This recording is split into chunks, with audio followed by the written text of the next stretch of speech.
So hi everyone, I'm Tara West. I'm a fashion stylist based in Boston, and I'm really excited for this panel because every one of these ladies has started a styling business and brands in different ways. So, we have editorial stylists, we have private client styling, we have celebrity stylists. So I think it's going to be really interesting to find out how people got started and how they've been building their business. So my first question is for Shawnee. Shawnee, Okay. what were the steps you took to create your business and start getting clients? Well, I was me. I don't know if that makes any sense, but I dressed myself first. And I just kind of always had a really, I guess a out of the box type style, because I would implement vintage into my looks on a day-to-day basis. Just any given day, I was just like vintage hair, wig, the whole 9 yards, head to toe. And people started recognizing that of me when I would be on the red carpet with my fiance, or either if I was just out at lunch. And I didn't really, I'm not gonna lie, I didn't really seek any clients. My first client called me on Super Bowl Sunday, and that was Estelle, the recording artist. She, picked up the phone and called me and said, "Hey, I have these things coming up for Grammys and Oscars and BETs and such." And she said, "Would you be interested in styling me?" And I said, "You know what? I was a stylist a long time ago, way back, but I think I can do it." And I said, "I just want to be very transparent. This is my niche. It's vintage, and if that's what you like about me, then I'll go all in for you." And she was my first client, and we've been working together for the last 3.5, almost 4 years. And she just allows me to really play a lot with her and implement the vintage flair that I love, and also give her just an out of the box type look so that she looks one of one when she hits the carpet. So that's pretty much what I did. I just dressed myself up. Now, I think that what we can all probably relate to is you build trust with your client. So they trust you to then start picking out stuff, is kind of what you're saying, because vintage is so unique and it's definitely a niche, and it's very cool, and not everybody can do it. Yes, I agree. Yes. All right, so here's a really important question that I get asked all the time. Shatora, did you work retail? I'm sorry? Did you work retail? I did work retail, and I disliked it so much. I realized, because I wanted to be a stylist, but I was like, okay, retail is the way to go, So once I did that, and I'm not gonna name any stores because I love all the stores, but it wasn't for me. It wasn't for me at all. The folding and merchandising, and I was like, yeah, I'd rather do food industry. But looking back now, do you feel like it was helpful in any regard to what you're doing right now? Of course, it has really helped me. It helped me build my base, and helped me understand finances and understand that presentation is everything. That it did instill in me. I met a lot of people who I got to dress in the dressing room. And so it really helped me with those connections and just keep them outside of when I did do retail. Right. Sometimes the jobs we hate the most teach us what we need to know. Exactly. That's what I tell my kids. So next, Jordy. So what is your view on retail when you got started and now? And do stores help you? Do you have to build relationships in order to be a stylist? Well, first of all, we both come from an extensive retail background, and Jordy's from LA initially, and I am not. I'm from Ohio, and I lived outside of Philadelphia and Richmond, Virginia, and so I didn't have any access to anything fashion related at all. There was nowhere I could intern to learn about being a stylist or doing styling or photo shoots or magazines or anything. And so my only access was, okay, I have to find a retail store where I can learn about fashion and work with fashion. And so I immediately started interning as soon as I could. I think 16 you can, or 17. I don't remember what it is. I started working at the Gap. because that's what we all did. Men are helpful. Same. But family. I actually loved it, and I worked in retail for 17 years, actually 18 years, and through different retail situations, I was able to meet a store owner, a boutique owner for Nicole Miller. Everyone knows the designer Nicole Miller, and this was years ago. This is in like 1997. And I learned everything I could possibly learn, and I loved it. I loved meeting people. I loved working with older, at that time I was 17, so I loved working with older women who taught me everything. They taught me everything to know about speaking with people, building a relationship, presentation, like Shatora said, like presentation is everything of yourself, of the store, of the way you speak, of introductions. So I just took to it and loved it. And they gave me a store to open in Virginia. And so I moved there not knowing anybody and opened a store, staffed it, built it, and just learned so much. And I really did love it. I didn't actually know I could build my own styling business from it until I just was like, wait a second, I have all these relationships. I could just talk to these people and say, hey, I can do this between us. I ended up moving to LA, and I'll let Jordy talk about her background, but we ended up meeting and working together for Lanvin, for the French luxury fashion house, and just hit it off and worked with clients in the same way, talked to our clients in the same way, provided the same kind of customer service, that we were like, okay, I think like we love doing this. This is really fun. We're having a lot of fun with our clients. I bet we could turn this into something of our own and not work for a company. And I just learned so much through retail. And I have to say, I have had friends who have been designers and have had their own lines or worked wholesale or worked for magazines, especially Vogue, who they would use the word retail as a negative term for women. Like, oh, she's retail. And someone said that to us, and we were so bummed. We were like, wow, we work retail. Why is that? Why would you say that? Like, what does that mean?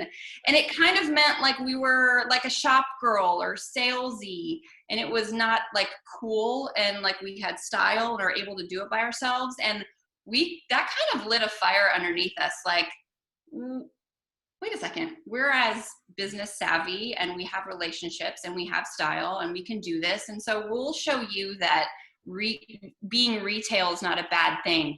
I've learned so much.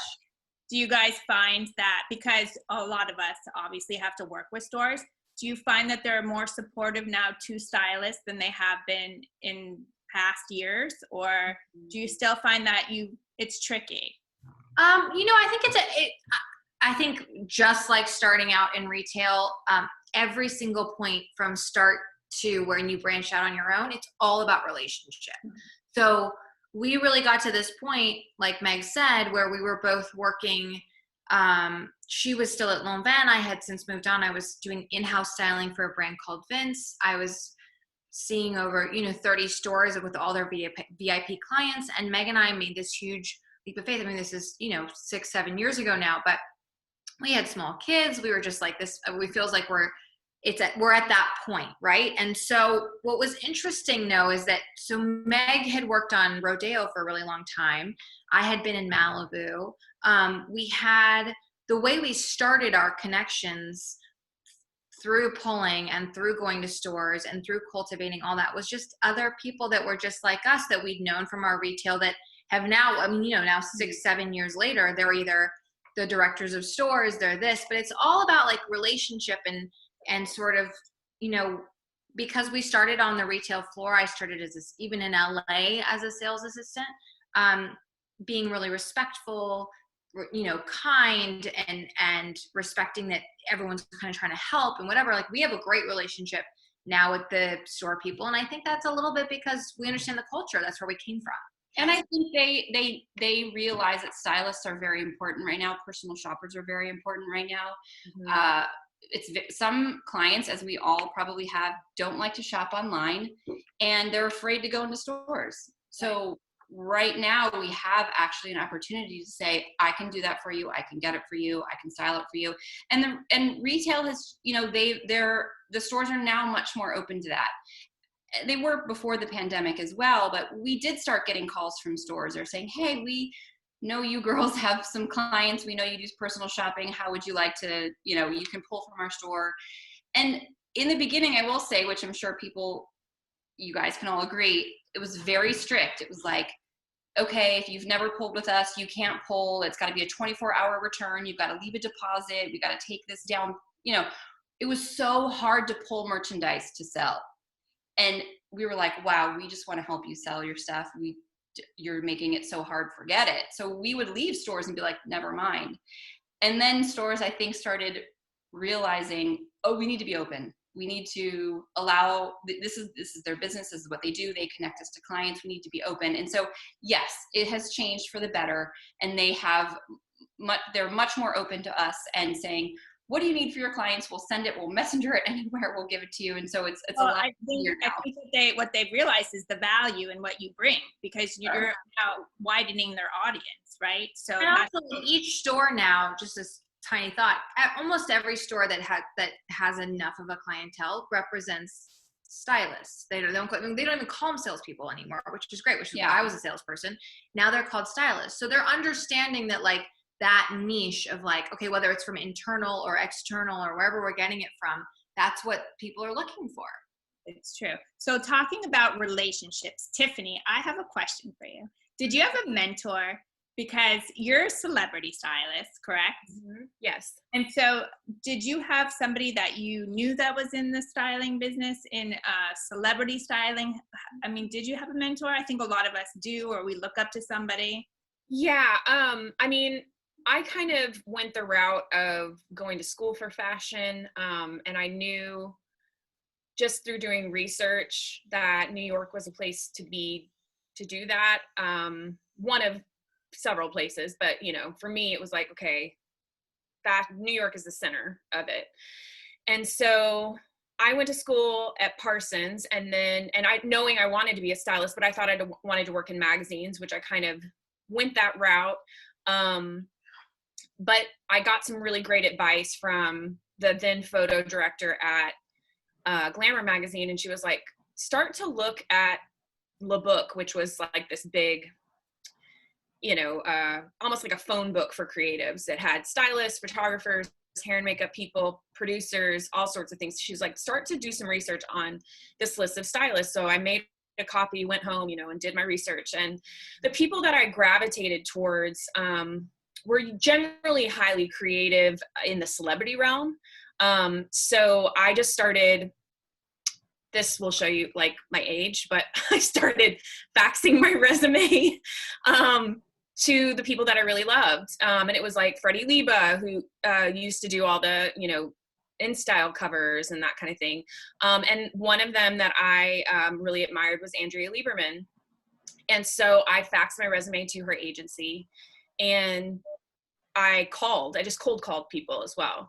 Called the agency, and at the time she was at Margaret Maldonado in Los Angeles, and Margaret picked up the phone randomly. It's like the owner of the agency generally isn't the person answering the phone calls. So Meant to be. Yeah, well, I felt like it was a very divine intervention for sure. And she was like, actually, she's looking for an assistant. And I was fresh out of school. I hadn't really done market work before, which is, you know, when you're in New York and LA as an assistant. I'm in Nashville now, so it's a little bit trickier for my assistants to do that kind of stuff, but you're pulling clothes for your boss, depending on the project. So you need to know, you know, who does the PR for this and whatever. I'd never done that before.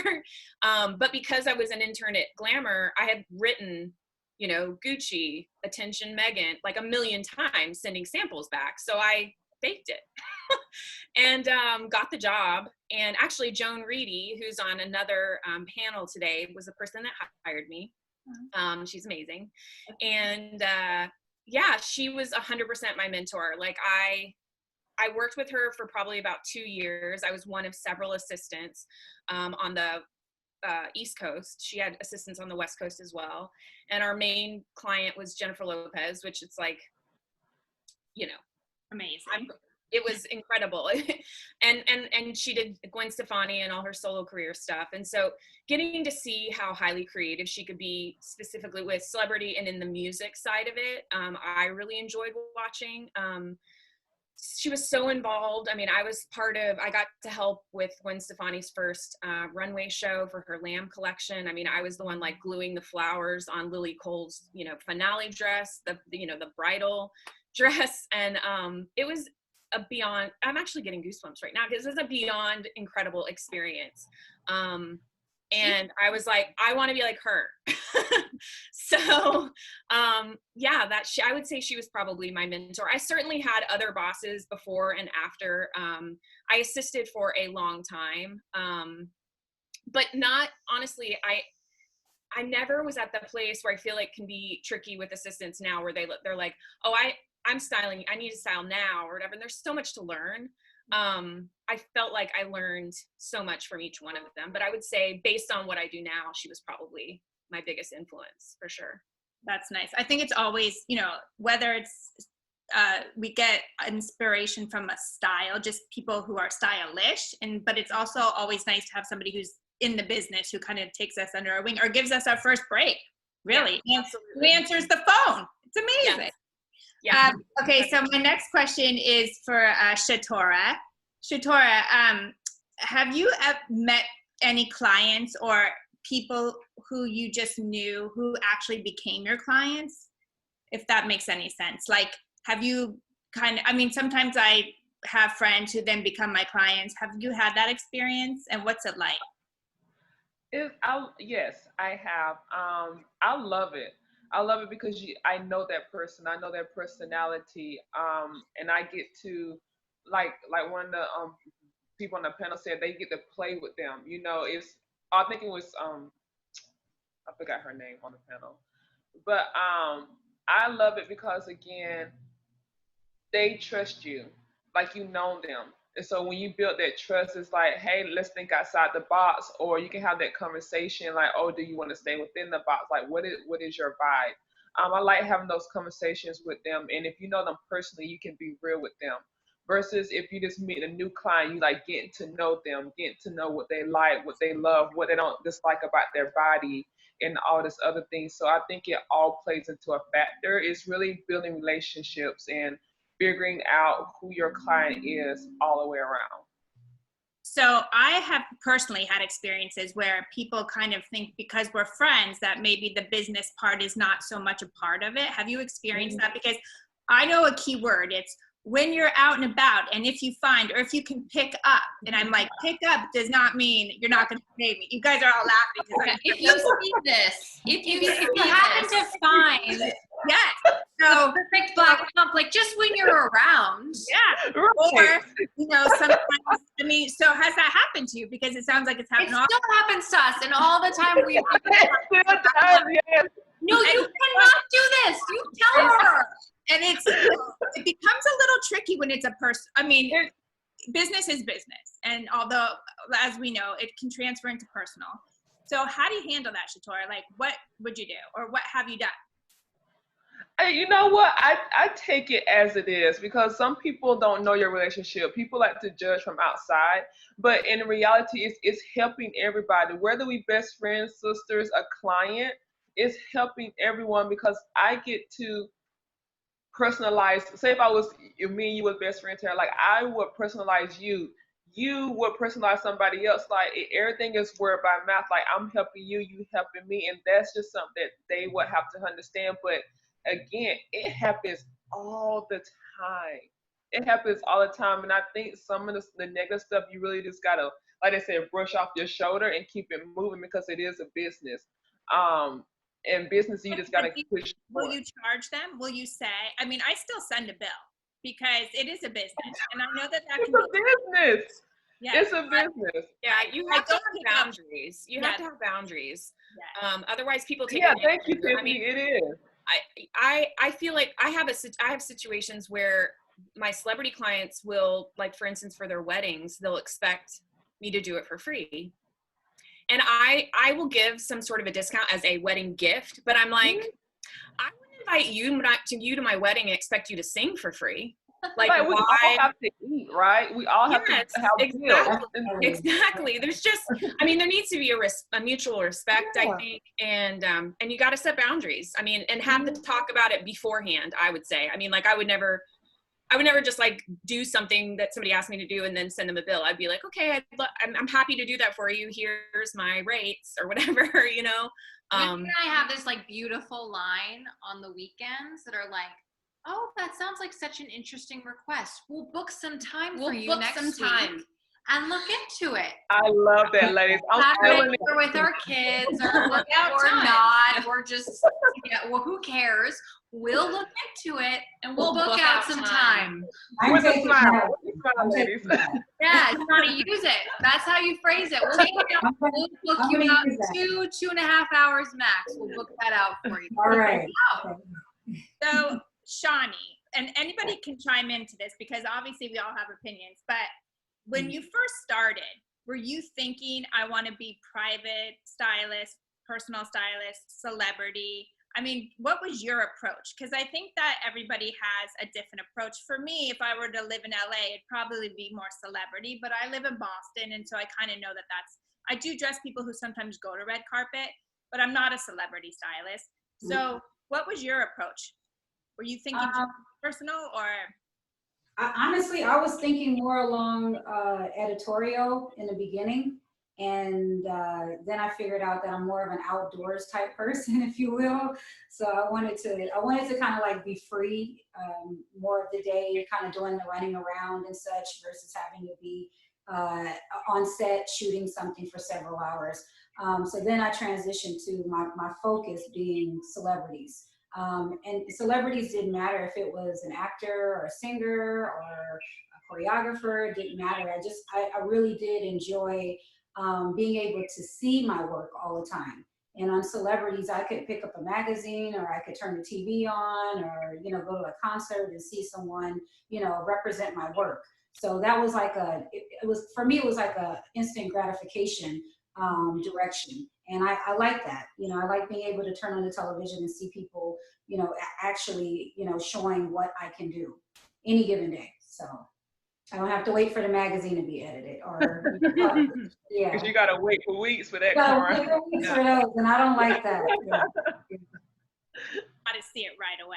Well, there is a gratification in, you know, what we do. It's so psychological, don't you guys think? It's like, I agree. Yeah. I always say, if you like what you're wearing when you leave the house, you're probably gonna have a pretty good day. That's it. So let's get back to the money part because I'm gonna ask Meg and Jordy this first. How did you know what to charge your clients at first? I remember when I first started, you know, I don't charge what I do now, but it seemed realistic because of the time. Now I've been doing this for a long time. So back then it seemed palatable, but then, you know, and then when do you raise your prices? So can you tell us a little bit about how you thought about your charging technique? Sorry, your mic is off, ladies. There we go. Yeah. We had no idea. And it was seven or 8 years ago we started, and we had nothing to go by. Nobody would talk to us about what they charged. It was not public. You couldn't like look it up. And it was also tricky because a lot of our clientele that we had talked to or built was we had helped them in stores in a free capacity. So it was always something we had to sort of like I have to be honest, we've been doing this for 7 years. It's still sort of, we're still navigating it. We're still changing it. I think a general rule is that we've said, we have some people that have been just like grandfathered in and we love them and we don't do a huge increase. New clientele. Well, we don't even do any like we just I mean not to say we charge everybody different. We don't. It's just that it's the same thing like Shatora said. We take it step by step and we work with clients. So we work with them on their budget. So if we have rates, they are what they are, and we charge hourly. We also will do a project fee we'll come up with for somebody, and we also do a retainer. So there's several ways you can book us. But what we've learned is some people are like, oh, I want to do this. Like, I want to clean up my closet. I want to purge. I want to edit. And then I have X amount for clothes. So then we say, okay, what is your overall budget? And we will work with them because some, the people that we meet, we're private. We do not have an agency. We're referral only.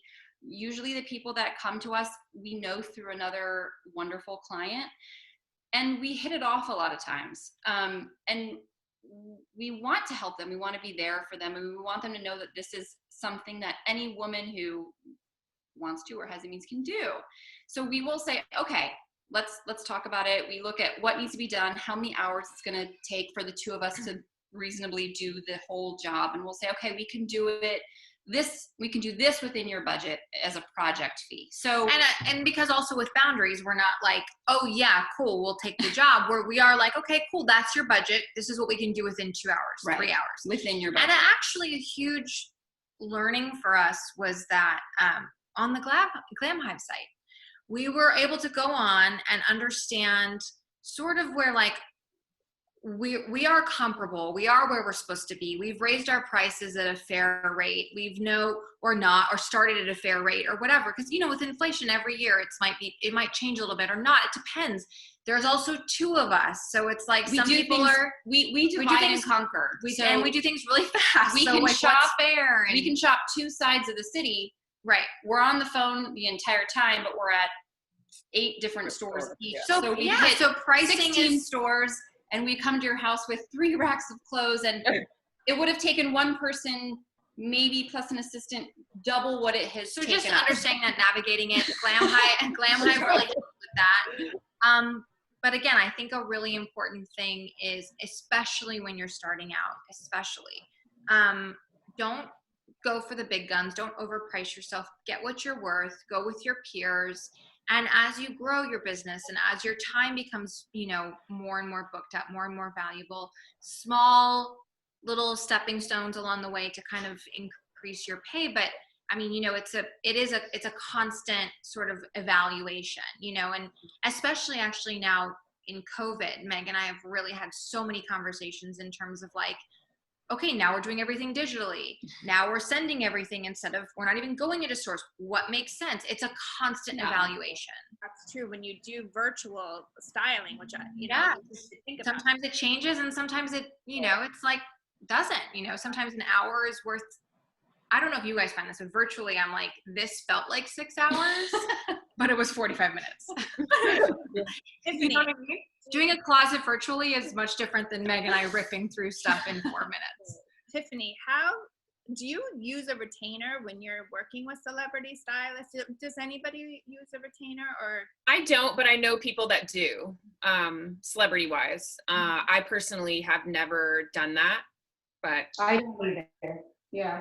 We've done both. We have some celebrity that we've done retainer and some is hourly. It just, again, it's kind of based on the preference of the client. And the way we moved them into retainer or sort of suggested that would be, I would love for you to tell us. Based on, let's say they've asked us a lot of requests or we've been out and about for a lot and we're looking at the hours saying, listen, you're just put us on retainer because you're paying more to have us do all this stuff or go out and shop, and put us on retainer. We're here for you whenever you need it. You're going to save money, but then it also gives us a little bit of a security blanket for, okay, here's our business, here's how we can budget, and here's how we can lay out our time. And we've had a lot of clients too that are like New York based, LA based, Chicago based, where our clients in LA, sometimes it makes more sense to do hourly because you can do a fitting, where when they're not in the same city and we're sending boxes or we're sending consignments, it makes more sense because the shopping time and then the time to send it back and then the FaceTime of them trying it on, it all, but you're not face to face, so you can also book other things. So, a lot of the time our people that aren't in LA are the people that we end up doing that with. I'm curious Tiffany, how do you charge? I'm curious how you all charge. Is it similar? Because I think that's I charge on a day rate. Okay. I'm a day rate person too. Yeah, I charge on a day rate. I will do hourly if there's time and budget constraints, but I don't ever really shop in town. That's the other part of it. I get everything shipped in. Whether it's like legitimate shopping or it's PR samples that are being sent to me, it's everything shipped in.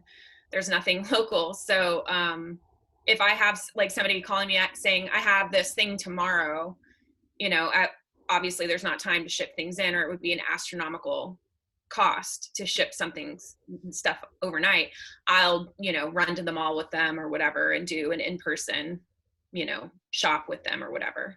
Well, I have a question for that, Tiffany. So if you guys, and for Shawnee, if you guys do a day rate and your fitting with the client is one day, but then you've got a prep, are you just separating it like, here's the prep day, here's the fitting prep days, fitting day, shoot day? I bill for travel days, which is I bill a half day for travel. Wrap day. I mean, a minimum job for me is 3 days. And I'm usually, I was gonna say I'm usually 2 to 3 days, and I'm pretty mirrored to her. I just do, prep day, fitting day, and then I do post pretty much. And post is pretty much I'm coming to get it, I'm taking care of everything, getting back to the showroom, or either, because for me it's a little bit cool because I do have my own vintage collection. So I don't have to do a lot of running around. I just have to get to my wardrobe so that I can, or my assistant gets there, so that we can pull what they need. We can get it over to them. They can figure out what they want. They keep what they want. We go pick up what they used and such. But it's usually 2 to 3 days. And people, they don't really have a problem with that, I guess, because they're asking for it right now like that. And I'm not taking a week to get it to them. And typically they don't give me but 2 days to get it to them. So for my rate, it's pretty good. And, I literally, I called one of my good friends who, Tiffany, it's funny, she works with J-Lo, her name is Sean Barton. And I said, hey, what's the rate I should be going? And she literally she's my godmother in that way. She just gave me all the jewels. So I don't overcharge because I'm not her, but I don't undercharge either because I work my ass off and I've already invested in the wardrobe that you're gonna pull, essentially. Right, yeah. Tora, do you want to share with us how you charge? I'm just like the rest of them. I do the fitting and I also do the wrap day and also do that day. So mine is more of everybody. I realize that everybody's like 2 or 3 days. I'm more of a 3 or 4 days because I have projects always coming together. And so I usually have an assistant. I'm there on that present day and I have my assistants take everything back. And so I start just going for the next project. So mine is like 3 or 4 days, including, and like my rate, I had to find out through a mentor as well, how would you rate me? Because she worked with me. And so she sat down with me, gave me a list, and that's how I was able to do my day rate and how to increase. I'll increase little by little. Like I feel like as everybody know, you increase with your value. And I felt like I increased a little by little, and I haven't lost any clients by doing that. I probably like $25 more, I don't charge as high as like most celebrity, but like Shani said, it's just one of those things that that I just do little by little and do 3 or 4 days, and then pay out my assistant as well. So my next question has to do with boundaries, which we've kind of already covered, but there is, have you had issues when you charge somebody and they're like, oh my God, did you really shop that many hours? Because I don't typically get that because I don't know if people actually know how much it really takes to do what we do. But have you found that you've ever had to deal with that situation? And if so, how did you handle it? I dealt with it in a couple of different ways.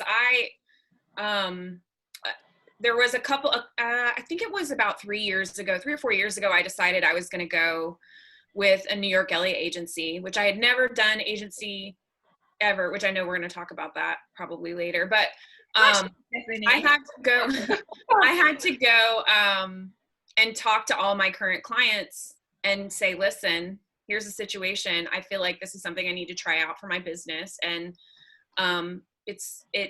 essentially the agencies are not going to take you unless you give them your clientele list. In other words, if I do a job with a person on my client list, they charge a 20% fee.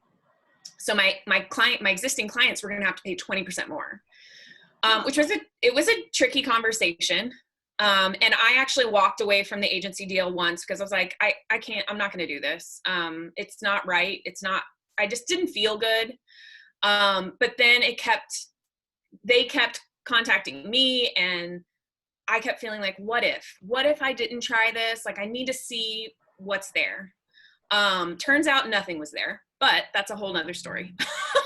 I gave them 9 months and it was like, hey, it's not me, it's you. Like, see you later. But I'm grateful that I tried it out, but I did have to have that conversation. And my biggest client, who I've been styling for 10 years, her management was like not happy about it when I had the first conversation. Then when I told her I was going to go forward with it, I didn't get any pushback. I mean, the reality is most celebrities have to pay an agency fee. So they've been getting me for, and also they have to deal with the agency, which, by and large in my research, people don't want to deal with it. To be honest, because it makes it difficult. And I was used to dealing directly with my clients, or at least with their management or their record label. So they don't want to circumvent that. And then it was a disaster. But anyways, the other way is I've had clients contact me directly who I'd work with them, and then we would have, a friendship. And they contact me directly about, my budget versus it be going through their, record label. And, I mean, I've had clients who literally like, well, I guess you can put me on a payment plan. And I'm like, you're married. No, like you're fine. Like that's not fair to put me in that position. So, I have to have the boundary. To be completely honest with you, to be able to have good boundaries means you value yourself. Yeah. And it's nothing more or less than that. And you should value yourself. You are worth it. So, and honestly, if you erect those boundaries and it makes people go away, I found in my career, the people that move on, there is a divine reason why they are not there. And you have to trust that. And when the bad leaves, it leaves room for the good to come in. So just like people will start realizing your value. Yes. At some point in time, like at some point in time, they want to work with you. And if they want to work with you that bad and it's too expensive, like to me, why not save? Or like you said, this eventually we will come back around.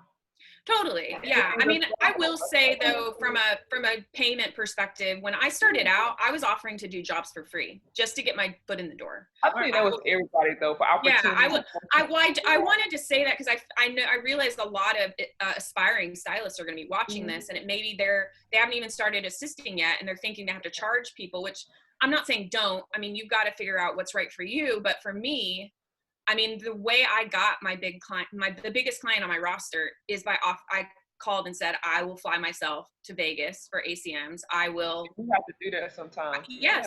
Yeah. And luckily management came back and said, draw up a budget based on, what you're going to be doing, whatever. And they respected me enough to do that, which I'm incredibly grateful for. But I was doing jobs for free before that. Or at a very, very low rate. I was going to say too, for a personal stylist, a lot of what I did a lot of things like editorial shoots where I didn't charge just to get your name out there. But also personally is like, I give my services to auctions still, not as much as I used to, but it was a really good way for a new stylist to get their names out there. If you auction your services at, fundraisers or whatever, because that's your target audience right there. Absolutely. So it's right. And, I think what you guys are all saying is when you value yourself and what you do, then you will get paid what you deserve. Absolutely. I was going to say that if you allow people to discount your rate, you ultimately allow them to discount your integrity of your work. Because I don't think anyone truly wants to work for less than what they're capable of doing. I think that, we all got into this because of a place of passion and obviously a place of professionalism. So I think that when people do reach out to people like people on this panel, I would hope that at least at this level that no one would be asking for the discount at this point because we've proven that we can stand by the integrity of our work. So absolutely. And it also affects people around you. You know, Yeah, the stylists around you. If you're coming in and undercutting yourself in order to get jobs, you're not doing a service to yourself first and foremost, but you're not doing a service to the other stylists in your industry, because there should be a standard. And I will say, I will tell anybody that is watching this, or honestly, and I've, through these Glam Hive communities, a lot of stylists have called me and reached out to me about like how I would handle certain things. I handle all my own billing. I have a business manager that bills, but I handle the decisions when it comes to what I'm willing to do, what I'm not willing to do. Contact me. I will help any stylist. I'm an open book. I will help try to figure out what to charge or whatever based on experience and all that stuff. I'm more than happy to give that information, but just know that you're, you know, to what Shawnee was saying, you're undercutting yourself and your integrity, but you're also, it affects other stylists around you too. It affects the industry. And I echo what you say as well. You know, if anybody who's watching later, you know, needs the assistance or just wants to, you know, to soundboard, then I'm here, you know. Well, That's what it's all about, helping one. Yeah. So Tiffany touched on this for a little bit without going into too much. Sorry. But, you know, people are always wondering, do I need an agent? Do I need an agent? I mean, do you need an agent? I don't have an agent, but do you need one? And so Tiffany, I'm just going to let you kick that off a little bit because you touched upon it. So, I mean. Yeah, I mean, honestly, I feel like if I was in New York or LA, I probably would feel like I may need one more. I mean, I guess you guys that are in those areas can speak to that, or in LA. I think, to be completely honest with you guys, I was frustrated when I went with my agent, who is, you know, a great person, and there's a lot of people that are there. It just wasn't for me. But I was not feeling, I kept feeling like there were clients out here in Nashville that were getting jobs when I was super passionate about the music. For me, I love working with musicians. It starts and ends with the music for me. Like I love it. Like I really, really love it because I love working with somebody else's creative medium to turn it into an image. It helps me know who they are and whatnot with, you know, in regards to the music part of it. And they were getting, you know, hired out. They were bringing people in from LA or whatever. And the whole reason I moved here from New York was because I felt like I was bringing something that didn't exist here in terms of my experience and background. And so I was like, well, I mean, maybe if I have some fancy schmancy agent name and New York, LA representation, it's going to bring automatically, people are going to be like, oh, she's like good. like we should go with her. But that ended up not being the case for me. And I had handled my own business for 8 years at that point, myself, the money stuff and whatnot. It ended up, for me, it did not bring me any new clients in 9 months. They were literally just making money off of me. And so for me, it was like, no, like, nope, and nope. Right. So I feel, and also it's like the Nashville circle is really quite small. So if you're, you know, a stylist, hair and makeup here, people know you more or less. So it's not like a pool of, you know, the massive group of stylists in LA and New York, where it's like, it's the only way to even get your name out there really is to have somebody that can, you know. Yeah. Anyway. Well, thank you. No, that's good to know because I think that, you know, like you said, it can work for a lot of people. It didn't happen to work for you. Have any of you other ladies thought about having an agent or think that you need one? Do you have to think about it? I did. I've been, Shawnee said no. I've been in LA for, right. No, that makes sense. I've been in LA for 5 to 6 years. When I moved to LA, I initially didn't want to be a stylist. That's the funny thing about it. But it kind of fell in my lap, and I initially thought that having an agent would jumpstart my career. I had reached out to a lot of agencies during that time because I was an upcoming stylist, not knowing anything about building portfolio, things like that. Coming to my second and third year, when I had worked myself up and wasn't a celebrity, I was like, oh, because I was doing a lot of editorial things. I was like, oh, if I submit it, maybe I can just get this microwave success, of people just bringing stuff in. But now that I'm here and consider, I guess, I hate the word celebrity. I know that's like a thing, but since I became a celebrity stylist, it's like I'm not gonna say that I don't, but I have gotten all my clients through me. Like my business agent, like me work like Tiffany said, I work my business, know how to speak to people. All my clients come to directly to me, contact me through either social media or through a friend. Everything now is by word of mouth. Mm-hmm. I like Tiffany, I believe if I work with the agent, that's more money than they put in their pocket, because that's a 25% fee that it's like, for what was this connecting me by name? Mm-hmm. Something that I could have done myself, not knocking any agencies, but I worked hard to learn the business inside and out. I worked hard to research and ask the right questions.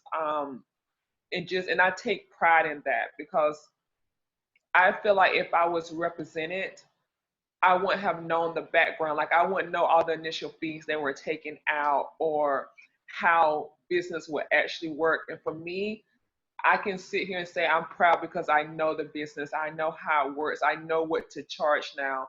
Mm-hmm. I know all the lingo. So when I speak to other stylists or other business, I know what they're talking about. Versus if we always at a table, I'm like, I don't know what you guys talking about. So, Right.